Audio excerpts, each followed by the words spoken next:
ሰላም ሰላም ጤና ይስጥልኝ የዩቲዩብ ቻናል ተከታታዮቼ።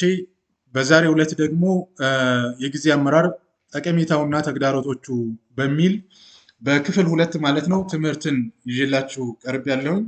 ወደ ትምህርታችን ከመግባታችን በፊት ለዩቲዩብ ቻናሉ አዲስ የሆናችሁ ማለት ነው የዩቲዩብ ቻናሉን ሰብስክራይብ፣ ላይክ እና ሼር እንድታደርጉ በዚህ አጋጣሚ ጠይቃችኋለሁ። የእናንተን ተሳትፎ ስለሚጠይቅ ማለት ነው። እንግዲህ በክፍል 2 ስለ ጊዜ አመራር ማለት ነው የምንማማረው የጊዜ አመራር ጠቀሜታውና ተግዳሮቶቹ ይላል። ቤኔፊት ኤንድ ቻሌንጅስ ኦፍ ታይም ማኔጅመንት። ስለዚህ በጊዜ ውስጥ ኢንጆይ ለማድረግም ሃርድ የሆነ ስራም ለመስራት ማለት ነው ጊዜ ያስፈልጋል። ውጤታማ የጊዜ አመራር ጠቀሜታዎች ምንድን ናቸው ስንል ማለት ነው የጊዜ አመራር ሰዎችን ቀጠሮ አክባሪና መልካም ስነ ምግባር እንዲኖራቸው ያደርጋል። ጊዜያቸውን በአግባቡ የሚመሩ ሰዎች ሰዎችን አክባሪ ይሆናሉ፣ ቀጠሮ አክባሪ ይሆናሉ። በዚህም ደግሞ ስነ ምግባር እንዲኖራቸው በስነ ምግባራቸውም የተመሰገኑ ይሆናሉ ማለት ነው። ለምሳሌ አንዳንድ ጊዜ እከሌ ቀጠሮ አክባሪ ነው፣ ጊዜውን በአግባቡ ይጠቀማል፣ ስነ ምግባር አለው ሲባል ሰምታችሁ ሊሆን ይችላል ማለት ነው። ስለዚህ አንዱ ጠቀሜታ ቀጠሮ አክባሪና መልካም ስነ ምግባር እንዲኖረው ያደርጋል ሰዎችን ማለት ነው። ሌላኛው ትክክለኛ የጊዜ አመራር በጥሩ ሁኔታ የተደራጀ ያደርጋል። ሞር ኦርጋናይዝድ ማለት ነው።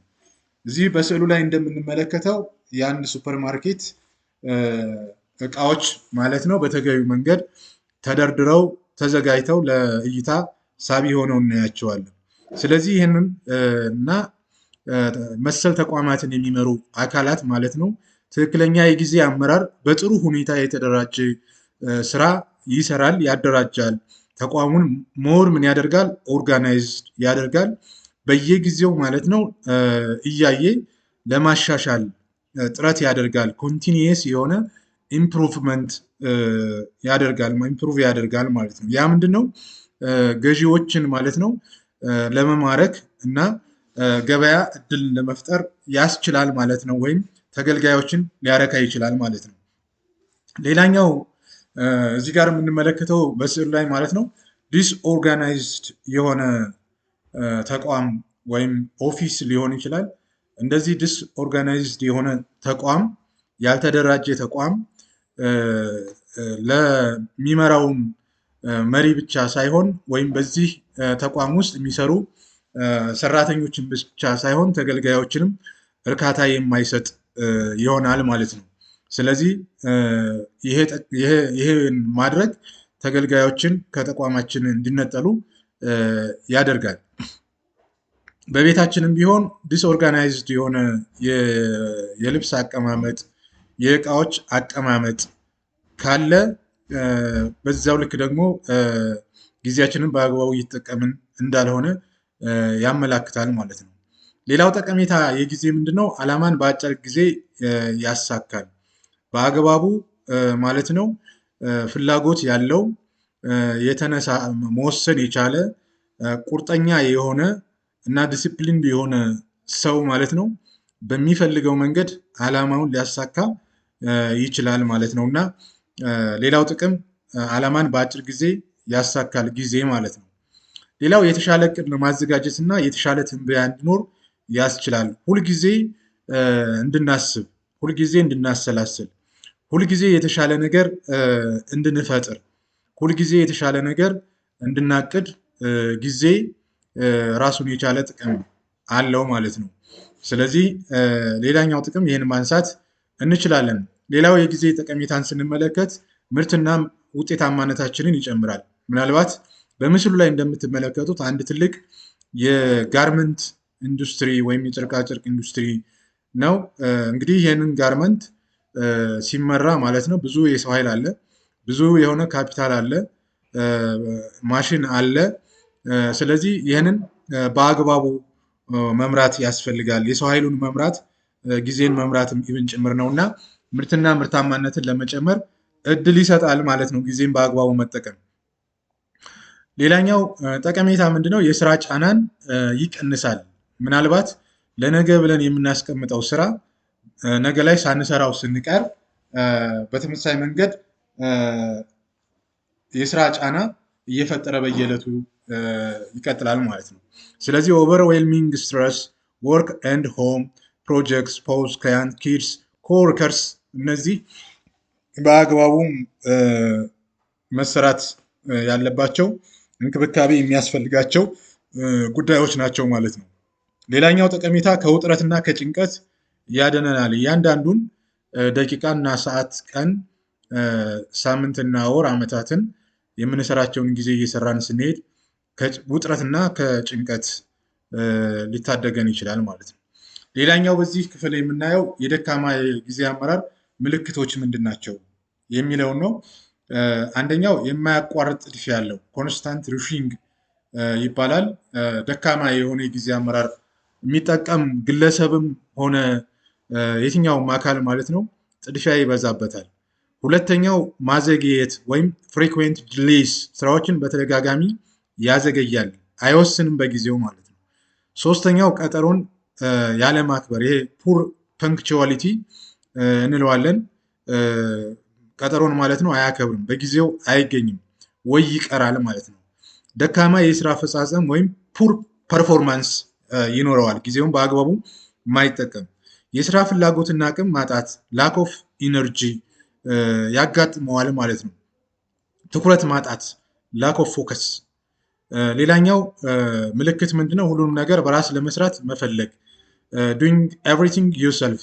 ያ ማለት ለሰዎች ስራውን ማከፋፈል አለመቻል፣ አይሆንም ማለትን ከመድፈር አለመቻል፣ ሃቪንግ ዲፊካልቲ ኢን ሴይንግ ኖ የምንለው ማለት ነው።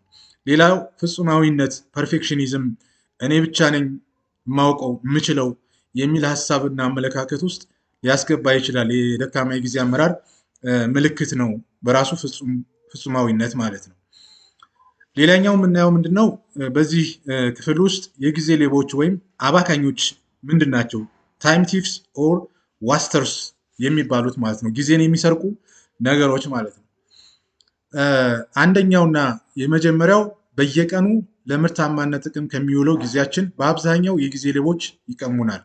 ጥቂቶቹን ደግሞ ለስራ እናውላቸዋለን። ምስሉ ላይ እንደምትመለከቱት ሰዓት፣ ስልክ፣ ወረቀት፣ ብዙ ሀሳብ ማለት ነው፣ ኮምፒውተር፣ እነዚህ ወደ አእምሯችን እንትን ሊሉ ይችላሉ እና እነዚህን ማኔጅ አለማድረግ መሰረታዊ ክፍተት ይፈጥራል ማለት ነው። እንግዲህ አንደኛው ምንድን ነው የምንመለከተው? በእቅድ ያለመመራት ችግር ያጋጥመናል። አለማቀድ በራሱ ውድቀት ነው። አንደኛው ጊዜ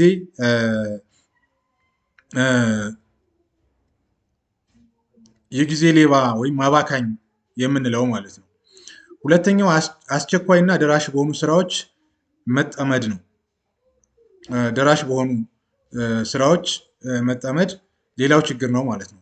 ሶስተኛው ስራ ለነገ ማለት ወይም ማዘግየት፣ ይሄ ፕሮክራስቲኔሽን የምንለው ማለት ነው። ምስሉ ላይ እንደምንመለከተው ብዙ ወረቀቶች በየቀኑ መፈጸም ያለባቸው መወሰን ያለባቸው ሊሆኑ ይችላሉ። እነዚህም ወረቀቶች ለነገ እያልን ስናስቀምጥ፣ ለነገ እያልን እያስቀመጥን ስንቀጥል ብዙ ክምችት ስራዎች አንድ ወቅት ሊጠብቁን ይችላሉ እና በዛን ሰዓት ችግር ሊገጥመን ይችላል። አራተኛው የአደናቃፊዎች መኖር ወይም ኢንተራፕሽን ነው። እዚህ ጋር ምንድነው? ያልጠበቁና ያልታቀዱ ጉዳዮች ሊገጥሙን ይችላሉ።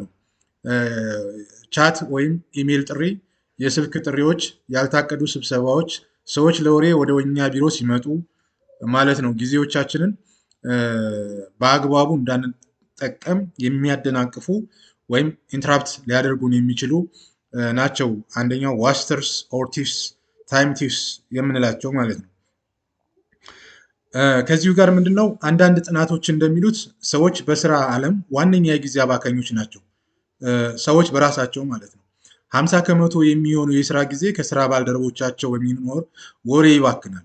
እንግዲህ በሚጠቅም እና በማይጠቅም ወሬ ከስራ ጋር የተገናኘ ወይም ያልተገናኘ ልንለው እንችላለን። የሚጠቅም እና ከስራ ጋር የተገናኘውን እንደ አንድ በጎ ነገር ሊታይ ይችላል። ግን 50% የሚሆነውን የስራ ጊዜ ከስራ ባልደረቦች በሚኖር ወሬ ይባክናል ማለት ነው። ብዙ ሰዎች በጠዋት ወደ ስራ ቦታቸው ቢመጡም ለሰዓታት ከስራ ባልደረቦቻቸው ጋር ይጫወታሉ። በጊዜ ስራዎቻቸውን አይጀምሩም። ሰዓት አያከብሩም። ይህ አንዳንድ ቦታ እስከ ቀኑ 5 ሰዓት ድረስ ሊደርስ ይችላል። ወዲያው የምሳ ሰዓት ደረሰ ብለው ደግሞ ይወጣሉ። ከምሳ በኋላ እንደገና ሌላ የወሬ ጊዜም ይወሰዳል። ምናልባት በዕለቱ መፈጸም ያለባቸው ተግባራቶች እና እቅዶች ሳይፈጸሙ ለነገና ለሚቀጥለው ጊዜ ይሸጋግራሉ ማለት ነው። ስራን ለሌሎች ሰዎች ያለማካፈል ሌላው መሰረታዊ ችግር ነው። ያ ማለት ምስሉ ላይ እንደምንመለከተው ጊዜን አንዱ የሚያባክን ነገር ምንድን ነው? ለሌሎች አለማካፈል። ይህ ማለት ምንድነው? ፍጹማዊነት መሆን።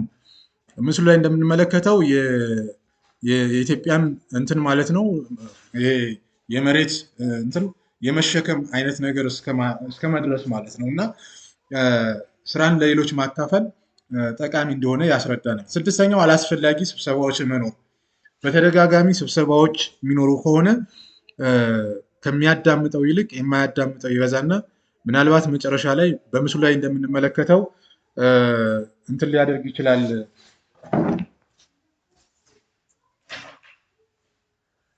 ሁሉም ሊተኙ ይችላሉ ማለት ነው፣ እንደምናየው ማለት ነው። ስለዚህ አላስፈላጊ የሆኑ ስብሰባዎች በተገቢ መንገድ ማኔጅ ማድረግ ያስፈልጋል ማለት ነው። ሌላኛው የተዝረከረከ የስራ አካባቢ መኖር ነው። ይህን የተዝረከረከ የስራ አካባቢ በተገቢ መንገድ ማኔጅ ማድረግ ያስፈልጋል። ጤናማ ያልሆነ ግንኙነት፣ ከሰዎች ጋር የምንጋጭ ከሆነ የምንጨቃጨቅ ከሆነ ጊዜያችንን በአግባቡ እንዳንጠቀም እድል አይሰጠንም። ሌላኛው ጊዜያችንን ይሰርቀናል ማለት ነው። 9ኛው አሉታዊ አመለካከት መያዝ፣ ባድ አቲቲዩድ እና የመጨረሻ መጥፎ ሰዎች ወይም ኔጌቲቭ ፒፕል። ሁልጊዜ ለጊዜ ያላቸው አመለካከት እጅግ በጣም የወረደና ደካማ የሆነ ልንል እንችላለን ማለት ነው።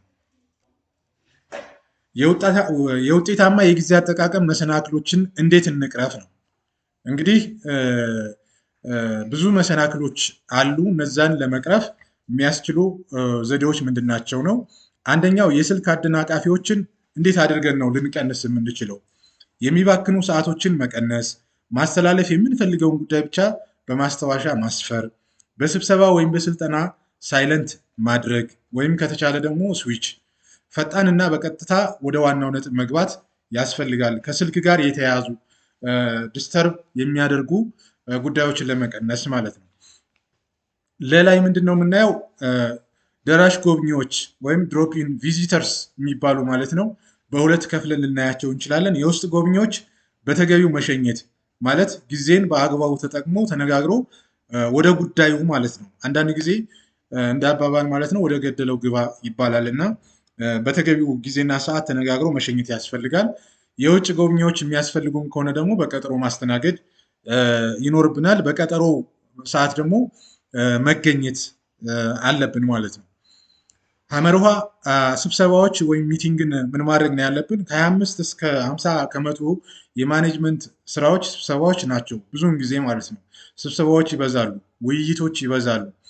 ጥናቶችም የሚያመለክቱት ከ25 እስከ 50 ከመቶ ብዙ የማኔጅመንት ስራዎች ናቸው በስብሰባ ነው የሚታለፈው እና አብዛኛው ከ50 ከመቶ የስብሰባ ጊዜያት በተለያዩ ምክንያቶች ይባክናል። ስለዚህ ይህንን ማድረግ አለብን፣ ማኔጅ ማድረግ ያስፈልጋል። ስራን ማከፋፈል ያስፈልጋል። ጊዜ ተቀምጦ በዛ በተቀመጠ ጊዜ መሰረት መገምገም ያስፈልጋል ስራዎችን ማለት ነው። እንግዲህ እያንዳንዱ ስብሰባ አስቀድሞ አጀንዳ ማዘጋጀት እና ለተሳታፊ እንዲደርስ ማድረግ ያስፈልጋል። ብዙውን ጊዜ ያልተለመደው ስብሰባዎች በሚደረጉበት ሰዓት አጀንዳ አይታወቅም። ተሳታፊ በሚመጣበት ጊዜ አጀንዳ የሚታወቀው ወደ ስብሰባ አዳራሽ ከተገባ በኋላ ምናልባት መድረኩን ከሚመራ ወይም ስብሰባውን ከሚመራ አካል ነው እዚያው አጀንዳ የሚነገረው ማለት ነው። ግን አጀንዳ ቀድሞ መነገር መቻል አለበት ነው ችግሩን እንትን ለማለት። የስብሰባዎች መጀመሪያና ማጠናቀቂያ ሰዓት አስቀድሞ በታቀደው መሰረት እንዲሆን ማድረግ ያስፈልጋል። ለምሳሌ የ30 ደቂቃ ከተባለ በ30 ደቂቃ ማለቅ አለበት። የ5 ደቂቃ ከተባለም የ5 ደቂቃ በዛውን ሰዓት ማለቅ አለበት ማለት ነው። መሳተፍ ያለባቸው ሰዎች በጣም ካረፈዱ ስብሰባው ከተጀመረ በኋላ እንዳይገቡ መከልከል ወዘተ ስትራቴጂዎችን መጠቀም ተገቢ ይሆናል። ምንድነው ይሄ? በጊዜ ጀምሮ በጊዜ ለመጨረስ ያስፈልጋል ማለት ነው እና የሚያረፍዱ እና ስብሰባውን አቋርጠው የሚሄዱ አካላትን ማኔጅ ማድረግ ያስፈልጋል። መላይ ምንድነው? ቅደም ተከተል ያለማስያዝ ላክ ኦፍ ፕራዮሪቲስ እንዴት መቅረፍ ያስፈልጋል? ምስሉ ላይ እንደምንመለከተው ማለት ነው። ቅደም ተከተል ማስያዝ ጠቀሜታ አለው። ሰላይ የምናየው መዝረክረክ ወይም ፐርሰናል ዲስኦርጋናይዝድ የሆነውን አንደኛውና ትልቁ የጊዜ አጠቃቀም መሳሪያ የስራ ቦታን ሁልጊዜ ንጹህና የተደራጀ ማድረግ ጠቃሚ ይሆናል ማለት ነው። እና ይህ የሚጠቅመው ምንድነው? የተሻለ ለማሰብ ለመስራትና ለማቀድ እድል ይፈጥራል። ረጅም ጊዜ ቆይቶም ደግሞ ስራ ለመስራት አስቻይ ሁኔታን ይፈጥራል ማለት ነው። ከባቢን ንጹህ ማድረግ አስፈላጊ የሆኑ ጉዳዮች ብቻ ከፊት ለፊታችን እናድርግ። ይህን ለማድረግ የተጠቀምንባቸውን ፋይሎችም ሆነ መሳሪያዎች ወዲያውኑ ወደ ቦታቸው መመለስ ይኖርብናል ከተጠቀምን በኋላ ማለት ነው። በየቀኑ ከ10 እስከ 15 ደቂቃ በመመደብ የስራ አካባቢያችንን ጠረጴዛችንን ማስተካከል ጥሩ ይሆናል። ይሄ አንዳንድ ጊዜ ኤርጎኖሚክስ ምቹ የስራ አካባቢ መፍጠር እንደሚባለው ማለት ነው ማስተካከል ይኖርብናል ማለት ነው። ላይ ውጤታማ ያልሆኑ ውክልና ኢንፌክቲቭ ዴሊጌሽን ነው። ግልጽ እና የማያሻማ መመሪያ ስለመስጠታችን እርግጠኛ መሆን፣ እቅድ ማዘጋጀት፣ ዝርዝር የሆነ ፕሮግራም ማውጣት፣ የተከናወኑ ተግባራትን ሳይሆን የመጣውን ውጤት መመዘን ያስፈልጋል። አንዳንድ ጊዜ በቢዝነስ ተቋም ውክልና ስንሰጥ፣ በተቋማት ውክልና ዴሊጌት ስናደርግ፣ በእያንዳንዱ የስራ ኃላፊነቶች ላይ ማለት ነው ሰዎችን ስንወክል ግልጽ የሆነ የማያሻማ መመሪያ የሚሰሩትን ስራ መስጠታችንን እርግጠኛ መሆን ያስፈልገናል።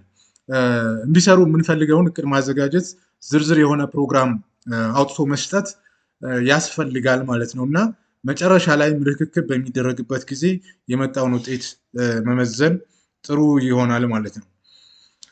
ምንድነው? አላስፈላጊ ድግግሞሽ አቴምፕቲንግ ቱ ማች፣ ማሳካት የምንችላቸውን ግቦች መለየት፣ ቅደም ተከተል ማስያዝ፣ የሚጠናቀቅበትን ጊዜ ማስቀመጥ ይገባል ማለት ነው። ስለዚህ ድግግሞሽን ማስወገድ ጠቃሚ ይሆናል ማለት ነው። ጊዜ የሚያባክንን ነገር ለመቅረፍ ግልጽነት የሌለው ተግባቦትና የመረጃ እጥረት ወይም አንክሊር ኮሚኒኬሽን ኤንድ ኢናዲኩዌት ኢንፎርሜሽን ማለት ነው እና ይህን ለመቅረፍ በየተቋማችን ጤናማ የመረጃ ፍሰት መኖሩን ማረጋገጥ ያስፈልጋል። እንግዲህ ከውጭ ወደ ውስጥ እስከምንገባበትን ያለውን ሁኔታ በተደራጀ መንገድ ለእይታ ለተገልጋይ እና ለጥቅም በሚሰጥ መንገድ ማለት ነው ማዘጋጀት ጠቀሜታ የጎላ ይሆናል ማለት ነው። ውሳኔ ያለመስጠት ወይም ማዘግየት ኢንዲሲሽን ፕሮክራስቲኔሽን የምንለው ማለት ነው። ላስቀመጥናቸው ግቦች የሚጠናቀቅበት ጊዜ ማስቀመጥ፣ ቅደም ተከተል መያዝ፣ ማስታወሻ መጠቀም፣ የስራውን ሂደት የምናረጋግጥበት ስልት ማስቀመጥ፣ ከስራ ቦታችን እንድንደርስ ወዲያውኑ ስራ መጀመር፣ ስራችንን ከማጠናቀቃችን በፊት ጋዜጣ ላለማንበብ፣ ኢንተርኔት ላለማየት መወሰን፣ ራሳችንን መሸለም። ምሳሌ ስራችንን በሰዓቱ ካጠናቀቅን ለራሳችን ቡና ማኪያቶ መጋበዝ ጥሩ ነው። ይሄ ራስን ለማነሳሳት ፍላጎትን ለመቀስቀስ እንደዚሁም ደግሞ ውሳኔ ለመወሰን የሚያስችል ቁርጠኝነትን ሊያሳድግ የሚችል እና ዲሲፕሊን እንድንሆን ያስችለናል ማለት ነው። ምንድነው? አይሆንም ማለት ያለመቻል ችግርን ማለት ነው ማስተካከል ያስፈልጋል። የዶክተር ማክኒዚ 4 ደረጃዎች አሉ። እነዚህ 4 ደረጃዎች ምንድናቸው? አንደኛው በተገቢው ማዳመጥ ነው። ሁለተኛው አይሆንም በትህትና ነገር ግን ጠንከር ባለ አቋም ማለት ነው። የሚሆነውን ይሆናል፣ የማይሆነውን ደግሞ አይሆንም ማለት ያስፈልጋል። ሶስተኛው ለተሰጠው ምላሽ ተገቢው ምክንያት ማስረዳት፣ ይሆናልም ስንል አይሆንምም ስንል በተገቢው መንገድ ምክንያትን ማለት ነው ማስረዳት ያስፈልጋል። ምክንያቱን ያላወቀ ምክንያቱን በተገቢ መንገድ ያልተረዳ ተገልጋይ ማለት ነው ምናልባት በምላሽ ሰጪው አካል እንደተጎዳ አድርጎ ሊወስድ ይችላል ማለት ነው። አራተኛው ከተቻለ ሌሎች አማራጮችን መጠቀም፣ መፍትሄ የምንሰጥበትን አማራጭ 2 አማራጭ 3 ብለን አስቀምጠን ማለት ነው። አንደኛው አማራጭ የማይሳካ ከሆነ ወደ ሁለተኛው አማራጭ፣ ሁለተኛው አማራጭ የማይሳካ ከሆነ ደግሞ ወደ ሶስተኛው አማራጭ ማለት ነው አማራጮችን መጠቀም አይሆንም ማለት ያለመቻልን ልናስተካክል እንችላለን ማለት ነው። እንግዲህ በዛሬው ዕለት ማለት ነው ስለ ጊዜ ጥቅም እና ጉዳቶች እና እንቅፋቶች ጊዜን ወደኋላ ሊያስቀሩ ሊጎትቱ የሚችሉ ቲፕስ ወይም ኦር ዋስተርስ ስለምንላቸው ጉዳዮች እና እነዚህን እንዴት አድርገን ማሻሻል እንዳለብን አሁን ላይ ተማምረናል። እንግዲህ ለነበራችሁ ጊዜ እጅግ አድርጌ አመሰግናለሁ።